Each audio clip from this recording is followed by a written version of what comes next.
Smokva je voćna sorta koja zahtijeva toplu klimu, no s obzirom na klimatske promjene koje donose blaže zime, smokve se sve više uzgajaju i u kontinentalnim područjima gdje su nekad bile rijetkost.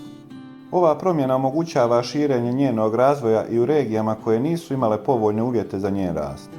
Najčešće korišteni način razmnožavanja smokve je vegetativno razmnožavanje, odnosno ukorjenjivanje reznica, jer je ovaj postupak veoma efikasan.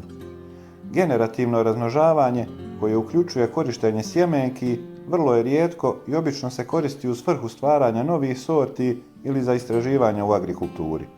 Ovaj oblik razmnožavanja nije toliko popularan jer zahtijeva specifične uvjete i vrijeme za razvoj.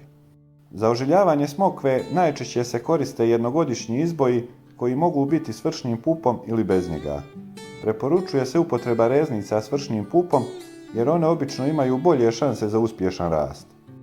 Neka idealna dužina reznica za ožiljavanje u vanjskim uvjetima je između 30 i 40 cm, jer takve reznice omogućuju optimalne uvjete za razvoj korijenja i rast nazemnog dijela. Reznice kraće od toga, između 15 i 25 cm, koriste se za ukorjenjivanje u zatvorenim uvjetima kao što su plastenici ili posude s plastičnim kontejnerima. Također, važno je napomenuti da reznice mora imati dovoljno pupova za formiranje korijena i zdrav rast biljke. Promjer reznice bi trebao biti najmanje 1,5 cm kako bi se osigurao stabilan početni razvoj. Ukorjenjivanje reznica iz donjih i srednjih dijelova krošnje smokve obično daje najbolje rezultate, dok reznice uzete s gornjih dijelova brzo počinju rađati iako mogu imati sporiji početni razvoj. Samo ožiljavanje varira među različitim sortama smokve, a stopa ukorjenjivanja se može kretati između 60 i 90%, ovisno o specifičnostima svake sorte.